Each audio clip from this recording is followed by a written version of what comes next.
بسم اللہ الرحمن الرحیم۔ آج ہم آپ کی خدمت میں ایک سبق آموز ویڈیو لے کر حاضر ہوئے ہیں۔ آج ہم آپ کو گندھارا کی ہزاروں سال پرانی تہذیب سے متعلق اہم معلومات فراہم کریں گے۔ جاننے کے لیے ویڈیو کو آخر تک ضرور دیکھیے گا۔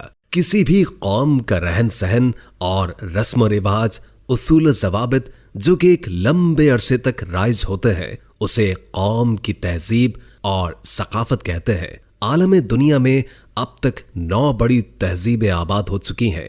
اس کے علاوہ بھی بہت سی تہذیبیں ہیں۔ کچھ تہذیبیں ایسی پراسرار معلوم ہوتی ہیں کہ ماہرین ان کو کھوجنے میں بہت دلچسپی رکھتے ہیں، اور ان کی اسی دلچسپی کی وجہ سے دنیا ان پراسرار تہذیبوں سے آشنا ہوتی ہے۔ اس سے پہلے بھی ہم مصر کی تہذیب اور اس میں چھپے رازوں پر ویڈیو بنا چکے ہیں۔ اب آج کی ویڈیو میں ہم گندھارا کی ہزاروں سال پرانی تہذیب اور اس کی پراسراریت کی وجوہات سے آپ کو آگاہ کریں گے۔ گندھارا سنسکرت زبان کا لفظ ہے جس کے معنی خوشبوؤں کی زمین ہے۔ گندھارا کے لوگ اونچے قد کے ہوتے تھے اور ان کا رنگ زردی مائل تھا۔ یہ لوگ بہت جفاکش بھی تھے اور مصوری میں کمال مہارت رکھتے تھے۔ چین، جاپان اور انڈونیشیا میں ان کی مہارت کو بہت پذیرائی حاصل ہوئی تھی۔ گندھارا کی تہذیب کی کھوج کا آغاز پاکستان کی وادی سوات میں موجود لاتعداد قبروں اور ان میں لاشوں کی حیرت انگیز تدفین سے ہوا۔ سوات میں گندھارا تہذیب کے 30 قبرستان موجود ہیں۔ ان کی قبریں چٹانوں کے بڑے پتھروں سلیب سے بنائی گئی تھیں۔ ان کی قبروں میں ان کے ساتھ برتن بھی رکھے جاتے تھے۔ قبروں کو کوفن نما پتھروں کے چکور گڑھ میں بنایا جاتا تھا۔ اس پر ایک بڑی سلیب رکھی جاتی جس پر انسانی شکل کندہ ہوتی۔ یہ مجسمے خاص قسم کے سیاہ پتھروں سے بنائے جاتے تھے۔ اس کے علاوہ ان کی قبروں پر بھی سیاہ اور سرخ رنگ کے برتن بنائے گئے اور مختلف قسم کی مصوری بھی بنائی گئی ہے۔ جب ان قبروں کو کھودا گیا تو وہاں سے گھوڑوں کے سامان بھی برآمد ہوئے، جس سے یہ پتا چلا کہ گندھارا کے لوگ گھوڑوں کی بھی تدفین کیا کرتے تھے۔ گندھارا تہذیب کا آغاز 600 قبل از مسیح میں ہوا، یعنی گندھارا تہذیب حضرت عیسیٰ علیہ السلام کے زمانے سے بھی پہلے کی آباد تھی۔ اگر اعداد و شمار کا اندازہ لگایا جائے تو یہ 3 سے 5ویں صدی شمار کی جاتی ہے۔ اکثر ماہرین اسے 2 صدی سے بھی منسوب کرتے ہیں۔ یہ تہذیب طویل عرصے تک رائج رہی۔ گندھارا قدیم مملکت کا نام ہے۔ یہ موجودہ دور کے پشاور، دریائے سوات اور دریائے کابل کی وادیوں پر مشتمل تھی۔ قدیم تہذیب میں گندھارا ہندوستان، وسطی ایشیائی مشرق وسطی کے مابین اہم تجارتی راستہ تھا۔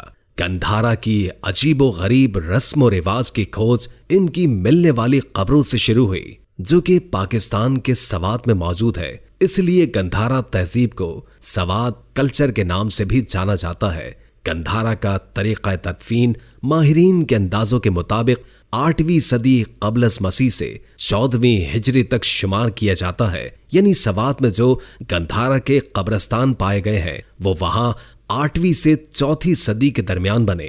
اس تہذیب کی کھوج وادی سوات کے دریا کے عین وسط میں ہے۔ اس مقام کو ہی وہ مقام کہا جاتا ہے جہاں سے آرائیوں کی یہاں آمد ہوئی۔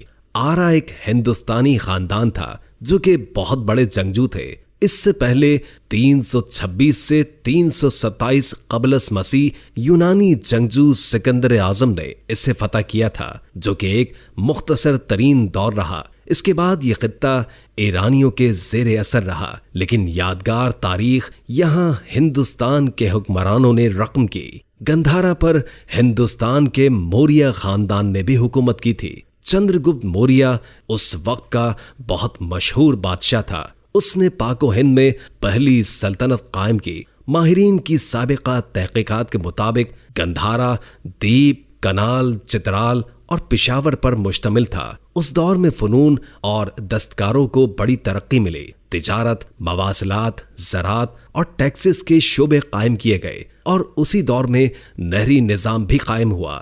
موجودہ دور میں گندھارا کے اہم ترین شہروں میں پشاور اور ٹیکسلا شامل ہیں، جہاں آج بھی گندھارا تہذیب کے آثار چھلکتے ہیں۔ یہاں ایرانیوں کی حکومت سے پہلے گندھارا کا مذہب ہندو مت تھا، لیکن بعد میں بدھ مت کو سرکاری مذہب قرار دے دیا گیا۔ بدھ مت تقریباً 1000 سال تک اس خطے میں پھیلتا رہا۔ اس مذہب کو رائج کرنے میں موریہ خاندان کے بیٹے اشوکا نے اہم کردار ادا کیا تھا۔ مہاراجا اشوکا کے بارے میں کہا جاتا ہے کہ وہ ایک رحم دل بادشاہ تھا اور اپنی قوم کی فلاح و بہبود کے لیے بہت کام کرتا تھا۔ مذہب کی بلا تفریق کیے وہ اپنی رعایا پر منصفانہ رویہ اختیار رکھتا تھا، اور اپنے دور میں اس نے بہت سے بت خانے بنوائے، اور اپنے مذہب کو فروغ دینے کے لیے اس نے ایشیا میں اپنے مذہبی رہنما بھی بھجوائے۔ اس دور میں یونانیوں کے فنون اور ان کے طرز زندگی نہ صرف پہنچے بلکہ بہت مشہور بھی ہوئے، جن میں سب سے اہم یونانیوں کا طریقہ نقش و نگاری تھا جو وہ اپنے برتنوں پر کیا کرتے تھے۔